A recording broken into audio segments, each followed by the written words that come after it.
Hello, class. For the current module, we are going to discuss the topic of attractions and interpersonal relationships.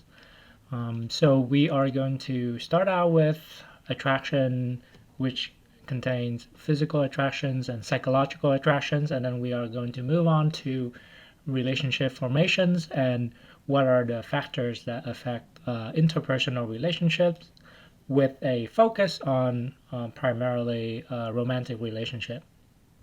All right, so this is our learning outcome number one.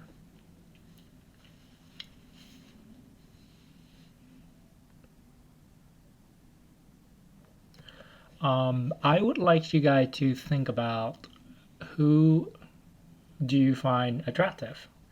Think about the example. Maybe the easy example to think about are celebrities. Maybe you guys have some celebrities that you admire or find attractive, or you can also think about someone in your life. And so consider, those example. Try breaking down the characteristic of those people in physical terms. Why do you find them attractive? What make them attractive? What are the physical characteristic and features of those people that make them attractive to you? And then I would like you guys to think about, why do we find those features attractive?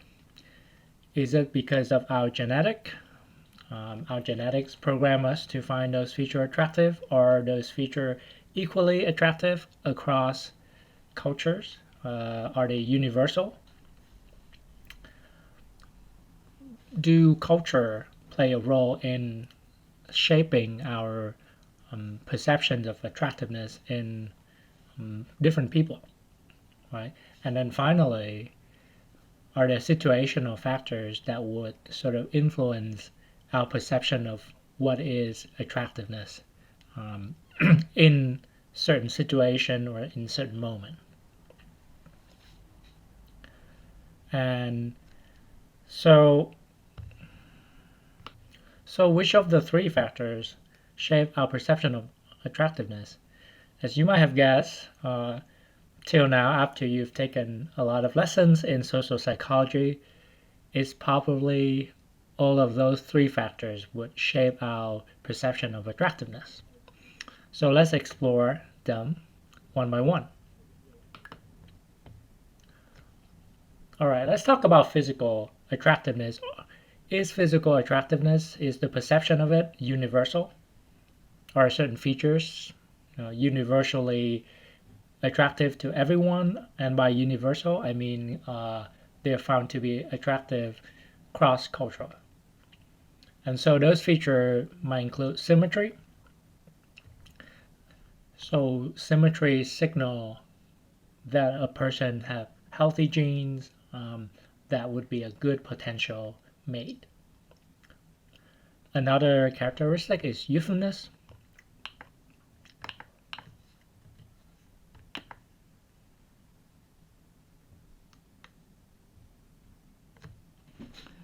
Youthfulness is another universal feature that is judged as attractive.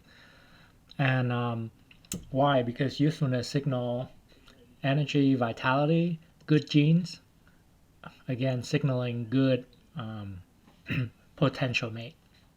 And it's not only that a person looks youthful in terms of, let's say, their skin is smooth, but it's also their facial feature. For example, Leonardo DiCaprio, his facial features, the ratio of his facial feature is closer to a baby compared to other adults are to a baby. And so as he grow older, he still look youthful. He's, I think, 47 years old now, and he still look like he's in his 30s, late 30s or early 40s. And also he might look, attractive or more cute like a baby, and so he's able to maintain his attractiveness as he age. Averageness here means that a face is sort of the average or the merge of multiple single faces. So research has found that the more faces that researcher used to merge to create a composite or a merged face, the more attractive the merged face is. So the more quote unquote average a face is, that is, it look like it's merged from multiple other faces, the more attractive people would find those faces. The fourth attractiveness feature is body ratio. So there's a golden ratio of 0.7 for the body that we find attractive. For women, it is the waist to hip ratio of 0.7, and for men, it is the hip to shoulder ratio of 0.7. And this ratio is judged to be attractive consistently across different body sizes.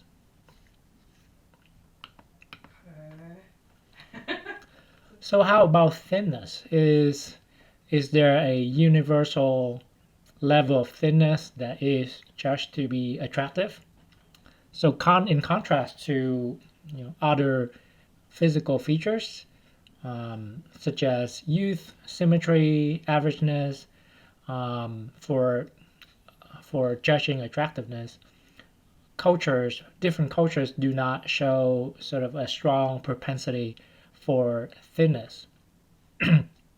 So different culture judge different level of thinness differently, right, for attractiveness. And in cultures where food is more scarce, then being heavier as opposed to thinner is more associated with perceived attractiveness. And this change also happened within culture.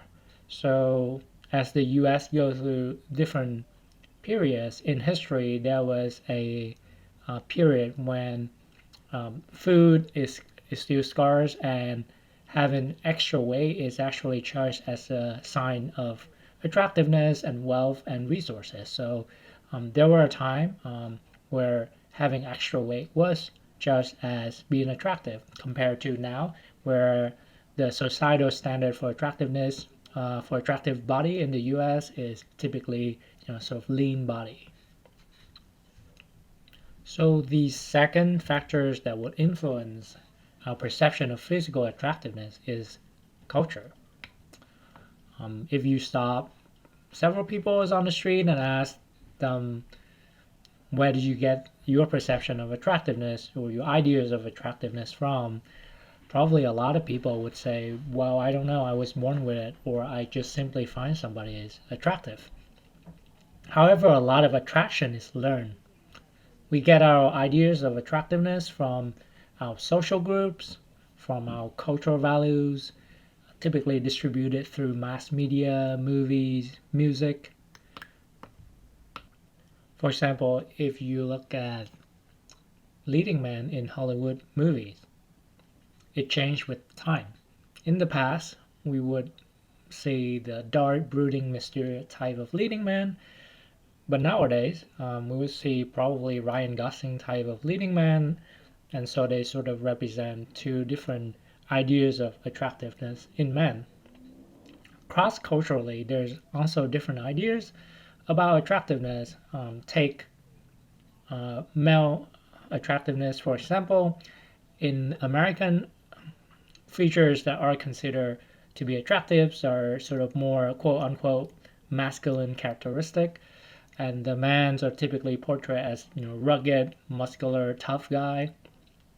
Whereas in South Korea, K-pops or movie idols, even though they might still have lean body, they tend to have more sort of quote unquote feminine or softer characteristics, such as softer features. They seem to be more polished, and their appearance are more well care of. So men wearing makeup is considered to be pretty normal in South Korea compared to the U.S. So just imagine if you grew up in a completely different culture, how might your ideas about beauty might have changed. Styles and fashions also change with time and with culture, right? So I included two videos about how fashion change in Iran and in Korea, and you can see a very sort of drastic change to how fashion and style developed in the two countries marked by big political changes. So feel free to take a look at those videos. All right. So here's a critical thinking exercise for you. The first question is, well, think about your own perceptions of attractiveness and attractions. Do you think it's more objective or is it more subjective? And how does learning, particularly open and classical learning, would influence what and whom we find attractive? So, for example, if you think about open conditioning, our social groups probably do a pretty good job of reinforcing or punishing when and shape our ideas about what attractiveness is, right? For example, if we discuss to our friends or our social groups about someone we find attractive, but our social group or no friends doesn't consider them attractive, they might say like, "Oh, you really think so?" So our social group may reinforce our ideas of attractiveness in an overt or subtle way. Besides culture, situational factors also shape our attractions. The first factor is active goals. Basically, it means whether we are having a short-term or long-term goal for dating. And this idea is originated from sociology, from the research on social sexuality. So what the main findings of this research is that when individuals have short-term goals, they tend to focus more on certain physical features of their potential partners than individuals compared to individuals who have long-term dating goals. For example, people with short-term dating goals who want to date a lot of partners tend to value more physical attractions, whereas people who have long-term dating goals tend to value characteristics as good personality, and especially good personality for parental duty, for good for raising children. Another example is women with short-term dating goals tend to be more attracted to men's facial features that are quote-unquote more masculine. For example, stronger jawline. So besides dating goal, there are also basic perceptual contrast effects that influence how we perceive attractiveness. So if you look at the pictures, do you think that this guy is attractive or not from a scale from 0 to 10? How attractive he is. Now, if this picture appear with this one, well, if those two pictures presented side by side, the one on the right look kind of like a normal guy, right? Look kind of like a mediocre guys. How about now? He probably seems a lot more appealing, right? So depending on what the context is and what is the sort of baseline for comparisons, our perception of attractions also change. So it's not static. All right, so this is our learning outcome number 2.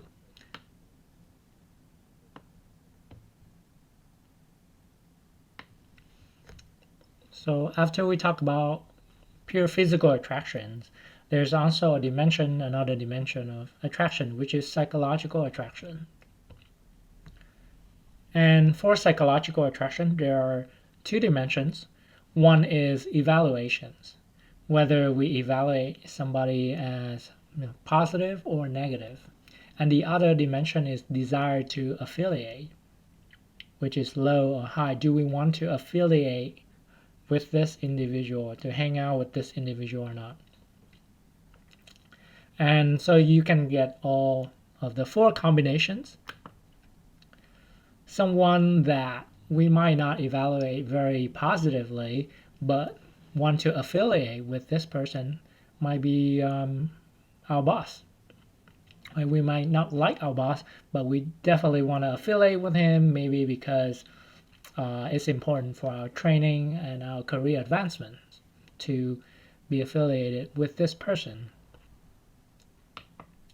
An example of someone that I would evaluate positively, but don't necessarily want to hang out with or be affiliated with might be Robert Downey Jr. He's a great actor. I love him in Marvel's The Avengers, but he might seem a little eccentric and a little wacky, so he might not necessarily be someone who I want to be affiliated with, but who I definitely see positively.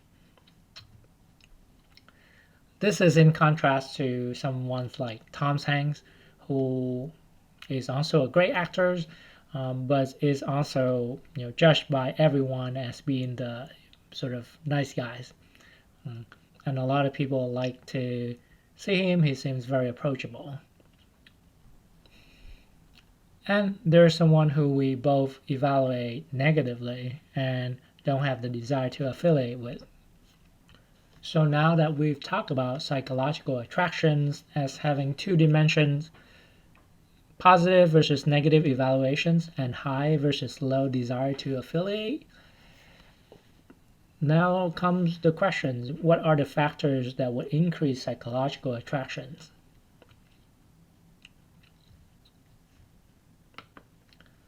One factor is proximity.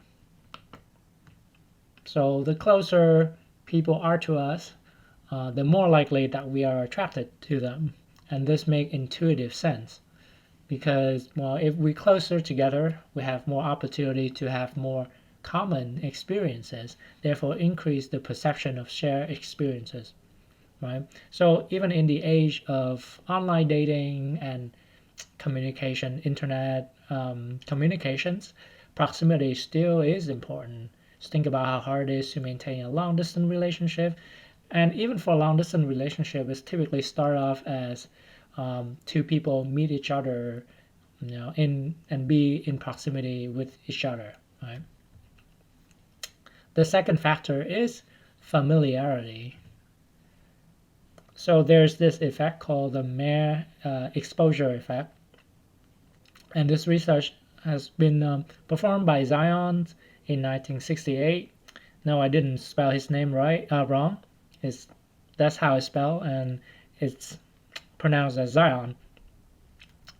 So what the researcher did was that he shown participants different Chinese characters, and these participants do not know Chinese. Right, so he kept on exposing participants to these Chinese characters, and to create familiarity with these characters. And then he would test participants. He would ask participants to rate, to evaluate the familiar Chinese character with the unfamiliar Chinese characters. And what he found was that people rated the familiar Chinese characters more positively, even though these characters hold no meanings to the participants. And this research has been replicated in different kind of stimuli, including people. Right? So this principle is equally applied to people. For the people that we see more often, we would evaluate them more positively. The only caveat for the familiarity principle is that this principle is only true if we start off on a neutral or positive basis with the person. So if our initial attitude toward a person is neutral or liking, then familiarity would increase liking. However, if we start off with a negative impressions of a person, the more exposure we have to that person might actually increase disliking for that person. So this is called social allergy. And another factors that influence psychological attraction is similarity, or it's also called matching hypothesis in research on romantic attractions. So this similarity could be in our attitudes or value, in the level of sociability, in the level of extroversion, and in the level of physical attractiveness. So there's this saying that birds of a feather flock together, and that saying very much apply here. The more similar people are to each other, the more likely they will end up together. So there's this game called the movie theater game that you can play when you start going to the movie theater again. Is that you can look at couples, and very often you see that the couple would typically have um, a similar level of physical attractiveness. And if there's different, then the differences are not often very large. The final factors that would influence psychological attraction is positive affect. Basically, we like people who make us feel good, right? But not only that, when people express sort of show positive affect, um, that is an indicator of their psychological health, and that is also judged to be an attractive feature in a potential partner. So I apologize, this picture was shown up late in the animations, but here this picture presents the principle that we just talked about: proximity, familiarity, similarity, and positive affect. And with that, this is our first essay option.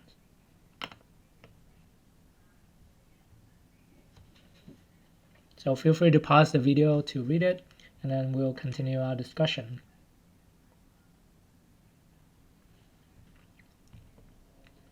This is our learning outcome number 3.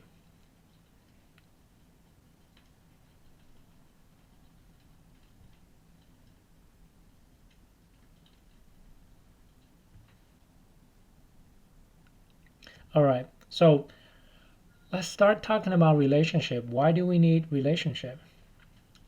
You're probably familiar with the drill right now. We're in a social psychology class after all. Right? From the evolutionary perspective, we are social animals. We evolve in social groups. That's why we sort of have the need for other people to be with us, because in evolutionary past, we survive in social group. We need social support to be able to survive. Being by ourselves very much result in a very high likelihood of not survival, and then those genes will not likely to get passed on. So only the genes that sort of encourage living in group, that would help us to adapt to groups environment, will get passed on to future generations. Right? So we evolve in social groups. That's why solitary confinement is very aversive. People, and that's why it's such an effective and kind of probably harsh punishment. People start hallucinate after a short period of time of solitary confinement, even though we think that solitary confinement might not be too bad. It's actually really harmful to one's mental health. Also, our social identity is made of our relationship, according to the social identity theory. The relationship with our friends, with our family, with our partner, with our social groups, give us fulfillment, belonging, and satisfactions. Our self-esteem is also linked to our relationship. According to the sociometer hypothesis that we've discussed in a previous module, self-esteem is sort of an indicator or a meter of how well we are doing socially, whether we are being included or excluded from our social groups. And basically, self-esteem serves as a very, as an evolved meter for monitoring our social status and social situation, because these things are so important to the survival of ourselves and of our ancestors. So because we have a strong need for relationship and for belonging, social ostracism is especially hurtful. And this has been demonstrated in the lab through a experimental paradigm called the cyberball experiment. So an example of this experiment, and the first of its kind, is done by Williams and College in 2000. So the setup of it is pretty simple. The participant would come into the lab and they would play an online game with two other players. And throughout the game, they would sort of take turn to pass the ball back and forth among the other. So for the participants who were in the ostracized experimental conditions, after they started playing the games for a little bit, the two other players would just start passing the ball back and forth among themselves. And so this is either done by confederates or just the program's just sort of predetermined, or the software is pre-programmed to do that. And so you would think that, wow, this is such a small manipulation. No one would take this game seriously, right? But in reality, people actually felt really bad even when they been excluded only in sort of like an online context. So what the experiment find is that participants who were excluded in this game feel more negative emotions. They feel like they have less control, and they feel a lower sense of belonging. In addition, when they did a follow-up task, a conformity test that is similar to the ASH judgment of line length test. So if you think back about our module on conformities, to measure conformity, people would put participants into, will ask the participants to do a task with other people, right? And other people would typically give the wrong answers. And then the extent to which the participants would conform to the wrong answer, would follow the wrong answer, would indicate how much they're trying to conform to the social pressure. And so people who were previously ostracized would be more likely to conform to social pressures. Why? Probably because they want to feel more belong. They want to be accepted to social groups again. And that is after being ostracized. All right, so this is our learning outcome number 4.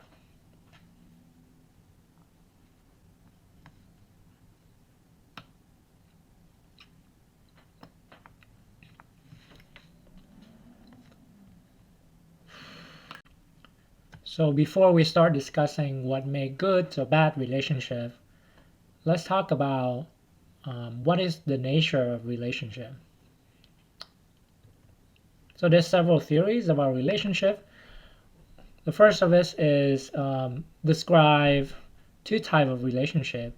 One is communal relationship, and the other is exchange relationship. So exchange relationship is sort of the typical relationship that we have with a business partner or someone in grocery cashier, where we pay for something and we get something back.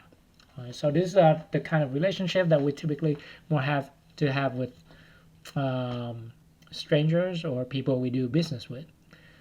Communal relationships are the type of relationship that we have with our friends, families, and romantic partners. And communal relationship is characterized by an investment in others' well-being. So in this relationship, we would provide benefits to other people in order to fulfill their needs, right? So we care about their needs, we are responsive to their needs, and we are invested in their well-being. So it's different from exchange relationship, right? Because we do not expect to get anything back in exchange. It's not a tick for tack relationship. So we don't expect anything back. at least not immediately, and we care about the other person's well-being. And this relationship is strengthened by reciprocal self-disclosure. So in a study by Reyes and Shaver, self-disclosure would help to build up the level of emotional intimacy in this kind of communal relationships, and thus increase relationship strength. So self-disclosure is not just small talk, right? It's not just about how's the weather.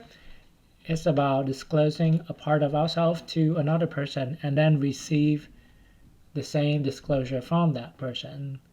And this kind of activities would build relationship strength and bonds between people. You might ask, well, is there too much self-disclosure? Is there too much too soon? And yes, there is. So of course it's inappropriate to just like splurge out your darkest, deepest secret on the first time you meet someone, right? So self-disclosure also need to be built up gradually with increasingly intimate details in order to build strong communal relationship. And another features of communal relationship is this kind of relationship facilitate active self-expansions. And the self-expansions here refer to a person's concept change after they getting into a new relationship, either with romantic partner or also with other kind of communal relationship. And researchers typically find that people's self-concept would change, and the diversity of the domain of their self-concept also increase. So they become a richer, more expansive, they have a richer, more expansive sense of self. And this happened because they start to include other people into their self-concept. Right? So if let's imagine if someone used to be single but now they have a partner, they might incorporate the concept or the idea of their partner into their self-concept. They might see themselves as part of a couple. They might also learn trying to take on their partner's hobbies and interests and passions, therefore enriching themselves and their self-concept.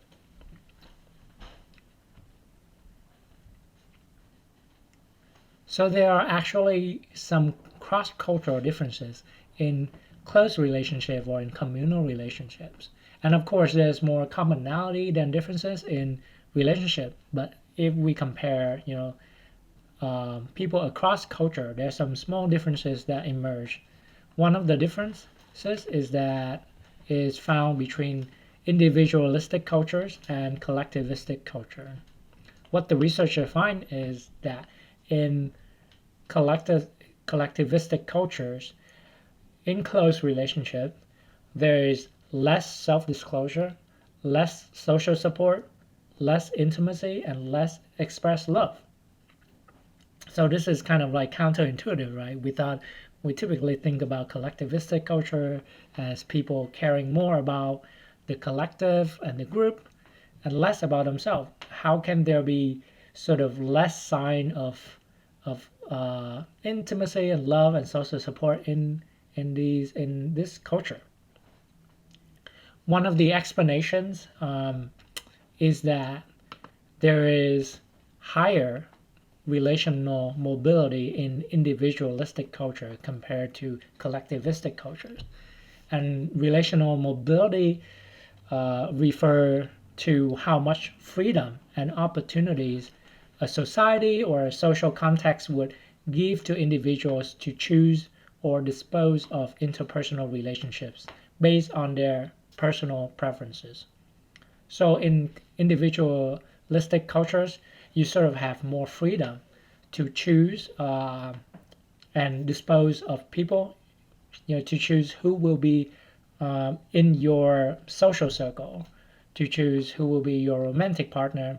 For example, the divorce rate or the breakup rate is higher in individualistic culture compared to collectivistic culture. So people have more freedom to choose who they want to be with or to be associated with socially. And therefore, this leads to the result that relationship is more fragile in individualistic cultures that have higher relational mobility, and relationship is stronger in collectivistic culture.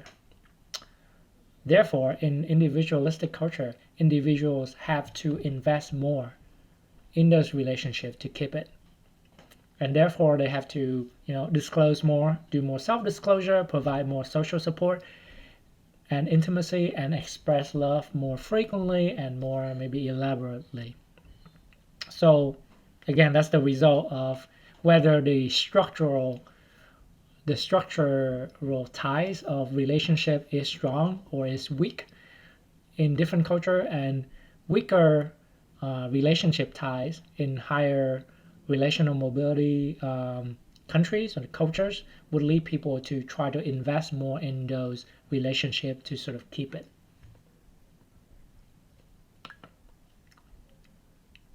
So as much as the the communal relationship theories, another way to look at relationship that's different from the communal relationship theory is through the investment model of relationships proposed by Rusball. And so according to the investment model of relationship, individuals who are in a relationship would typically enter the relationship or would leave the relationship based on a cost benefit analysis, right? So they would weigh the cost and the benefits of being in a relationship to make their decision. And so this decision making process is not necessarily conscious, right? We don't really sort of create like an Excel spreadsheet of exactly how much cost and benefit there are to our relationship, or we don't sort of like consciously think about it or calculate it. It could happen sort of unconsciously at a more like automatic level. And and we also, beside weighing the costs and benefits of the relationship, we also consider the alternatives to the current relationship. So according to this model, the rewards of the relationship, availability of alternatives, and the previous investment into the relationship would determine relationship commitment. And in terms of investment, right, the more people have invested in the relationship previously, the more committed they are to the relationship. So it's kind of a sunk cost fallacy, right?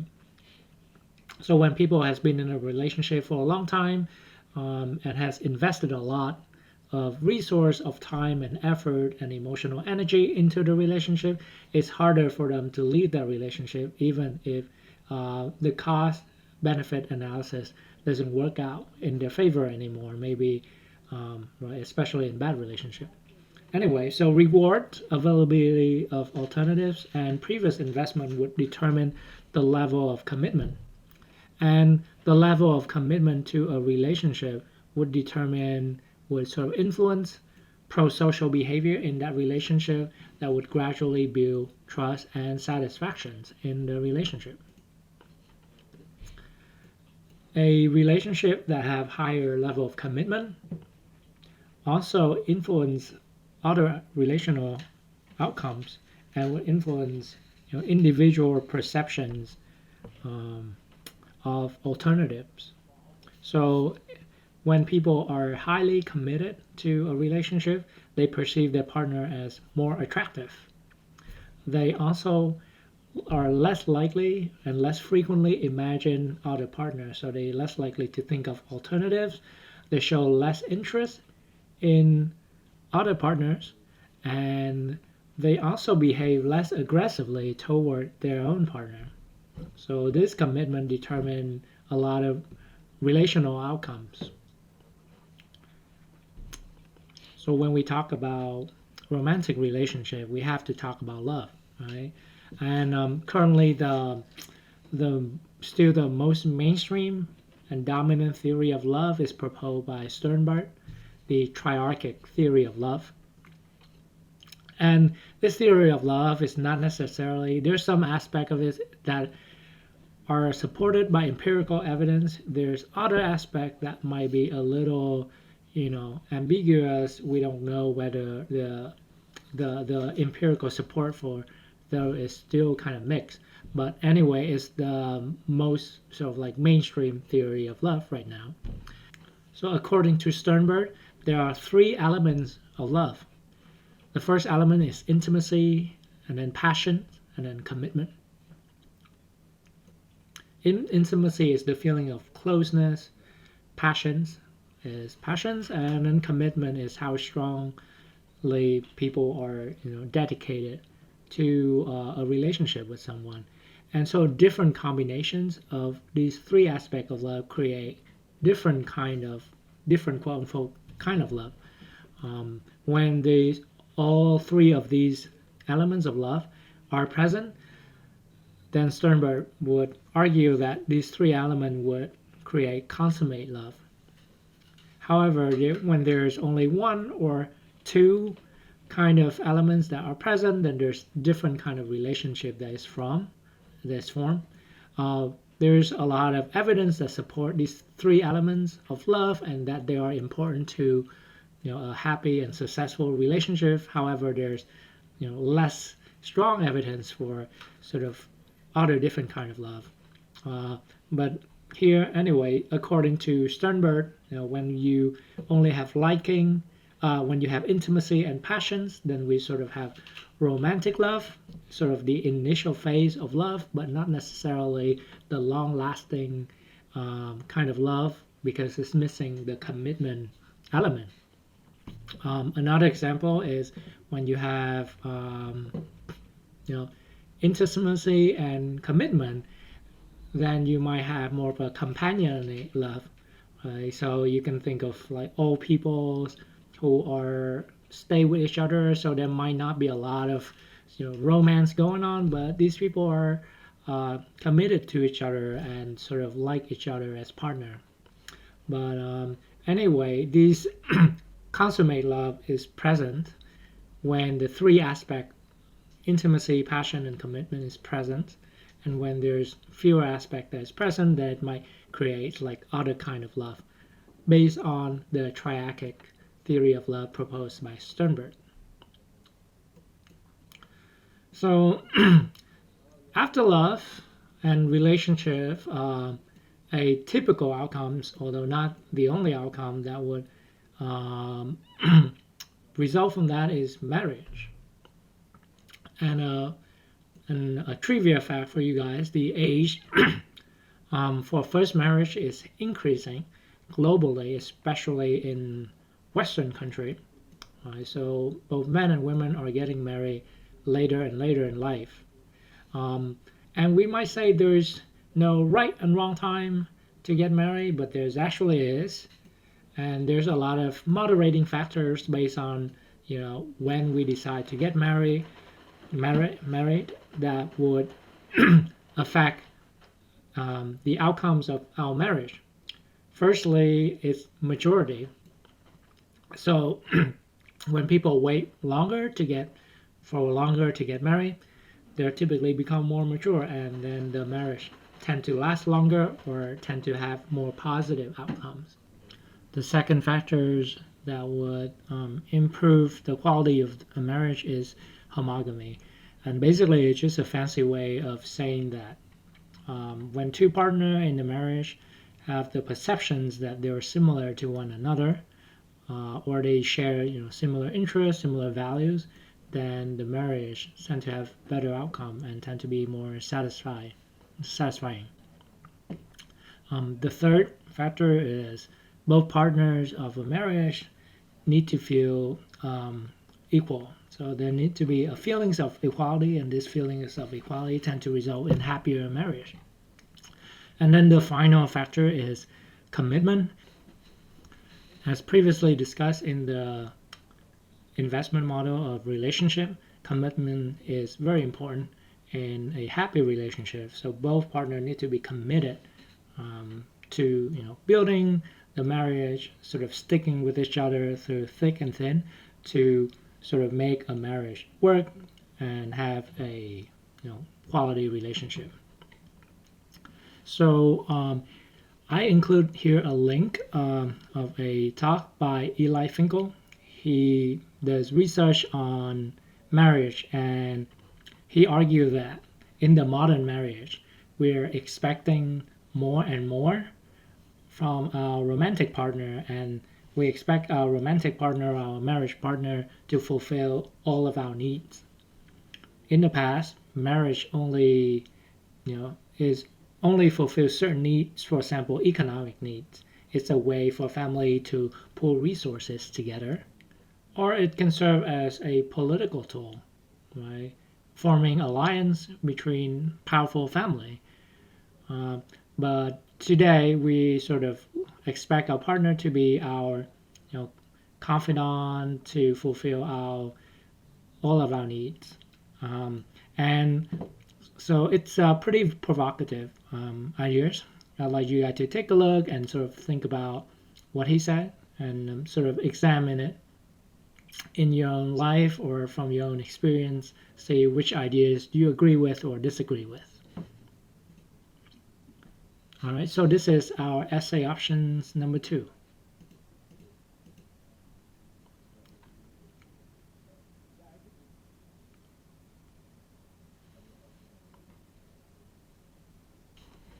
So this is our learning outcome number 5.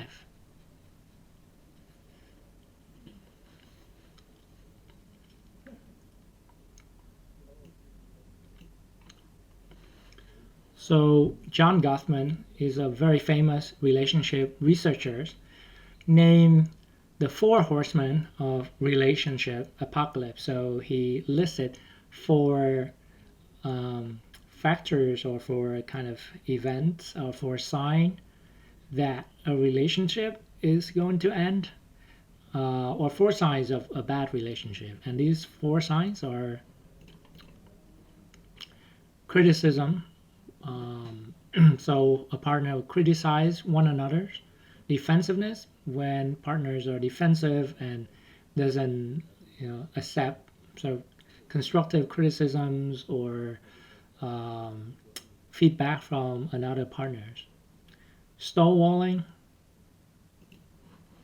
is the opposite of being too critical of your partner, right? It means intentionally avoiding conflicts in a relationship. So it's just ignoring the conflicts to avoid anger or avoid confrontations. However, stonewalling would sort of creating brewing problems that eventually explode, right? That become too big and eventually explode and end a relationship. And then the 4th one is contempt. So this is an emotional that is very toxic.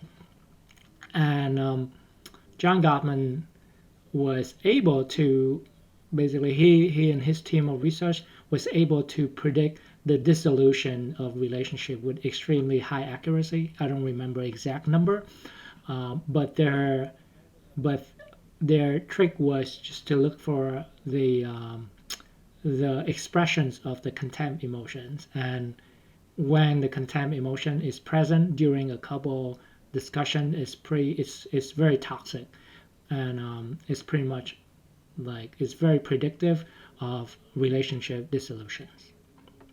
Okay, so that's the 4 horsemen of relationship apocalypse and things that you should avoid or notice in your interpersonal relationship to achieve a better outcomes. That would also mark the end of this module. What's next is you should complete your essay and mastery check.